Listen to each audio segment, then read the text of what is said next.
ଏତେ ରାଗୁଛ କଣ ମ ଟିକେ ରାଗ କମ ସକାଳୁ ସକାଳୁ ଏତେ ରାଗ। ମୁଁ ଏ ଘରେ ଆଉ ଜମା ରହିବିନି, ଜମା ରହିବିନି ଏ ଘରେ ଆଉ। ମମି ପଳେଇବ ଘର ଛାଡି? ମୋ ଚେଡି ବାନିଆ ନିଜେ ସଫା କରିବାକୁ ପଡିବ। ଚକୁଳିକିଆ ମା ଘର ଛାଡି ଯାଉଛି ସେଇଟା ଚିନ୍ତା ନାହିଁ, ଚେଟି ବାନିଆନ କିଏ ସଫା କରିବା ଏଇଟା ଚିନ୍ତା। ମୂର୍ଖ ଟୋକା। ଚମ୍ପା ମୁଁ ସବୁ ମୋର ପୁଅର ସବୁ ସବୁ ପ୍ୟାଣ୍ଟ ସାର୍ଟ ମୁଁ ସଫା କରି ଘରର ସବୁ କାମ ମୁଁ କରେ। ତୁ ଯା ନା ମୋ କଥା ଟିକେ ଶୁଣୁ। ଟଙ୍କାଟେ ଥିଲା କିଣି ଖାଇଲି ଖୋଜା, ବାପା ପୁଅ ଦି ଜଣ ଯା ଓଳିଆରୁ ଗୋଜା। ଓଳିଆରୁ ଗୋଜା? ଯେ ତମେ ଘର ଛାଡି ଯିବାର କାରଣ ତ କୁହ ମମି। ଗୁରୁବାରରେ ଆମିଷ ଖାଇବା ବାରଣ, ସବୁ ହେଲା ପରେ ପୁଅ ପଚାରୁଛି କାରଣ।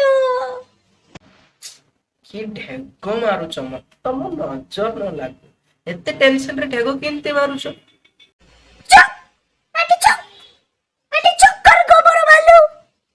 ଗୋବର ଭାଲୁ? ମୁଁ ଭାଲୁ ପରି ଦୁଶୁଛି? ତମେ କଣ ହସୁଛ? ବିଲୁଆ ପାଡ଼। ପୁଅ ଆଗରେ ତ ଟିକେ ମୋର ରେସପେକ୍ଟ କର, ପୁଅ କଣ ଭାବିବ? ବାପା ସତ କୁହ, ମମି ଘର ଛାଡି ଯିବାର କାରଣ ତମେ ନାଇଁ ନା? ମୁଁ କିଛି ଜାଣିନି, ତୋ ମାକୁ ପଚାର। ମାଲୋ, ମଣ୍ଡିଆ ଚୁନାରେ ଯାଉ କରିଥିଲେ ଯେମିତି ଥିଲା ସେମିତି ଅଛି, କିଛି ସରିନି। ତୋ ବାପା ଏମିତି ନାଟକ କରୁଛି ଯେମିତି କିଛି ଜାଣିନି। ଏ ବାବା କୁହେ ତମେ ତ କୁହ ଟିକେ କଣ ହେଇଛି, ମୁଁ ତ ଜାଣିବି। ସତରେ ମୁଁ କିଛି ଜାଣିନି। ତମେ ତ କୁହ, ନ କହିବ ତମ ଫେରେ ଲାଗଲି ରାଣ। ଓହିରେ କୁକୁର ମୁଆ ଘୁଷୁରୀ। କଣ ଡାକୁଛ ବା?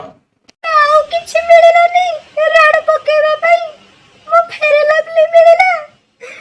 ଦି ମାସ ହେଲା ତ ବାପାକୁ କହିଥିଲି ଆଣ ହେ କରିଲା ପରି ମୁହଁ ମୋର ଦୁଷିଲାଣି ଟିକେ ଲଗେଇବି, ସେତିକି ପରେ ଯାଇକି ଆଣିଥିଲା।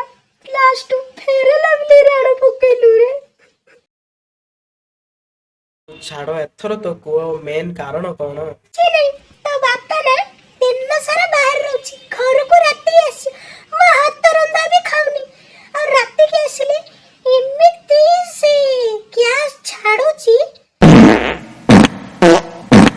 ନା ମୁଁ ଶୋଇ ପାରୁଛି ନା ମୁଁ ବଇ ପାରୁଛି, ନିଶ୍ୱାସ ବି ଯାଉନି ମୋର।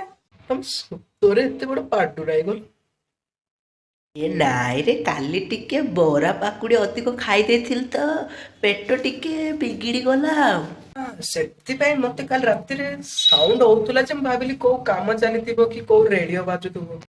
କୋଉ ରେଡିଓ ଆଉ କୋଉ କାମ ନାହିଁ, ତୋ ବାପାର ପାଇଖାନାର ଫଟା ରେଡିଓ ସାଉଣ୍ଡ ସେଇଟା। ହେଲେ ତ ମୋର ବଞ୍ଚିଲି। ଏମିତି?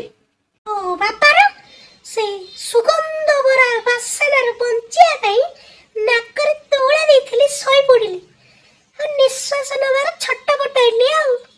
ସେତିକି ଥାଉ, ବେଶୀ ବେଜିତି ହେଇଗଲା ମୋର ମୋ ପାଡର। ସେ ପାଡ ବି ଭାବୁଥିବ ମୁଁ ଆଉ କେବେ ପାଡିବିନି। ମୋ ନାଁ ବି ଚମ୍ପା, ମୋ ସାଥେ କରିବ ଖେଳ କରିଦେବି ଫମ୍ପା। ବେଶୀ କହିଦେଲ, ପାଡକୁ ନ କର ହୀନମାନ, ପାଡ ଦେବତା ସମ୍ମାନ।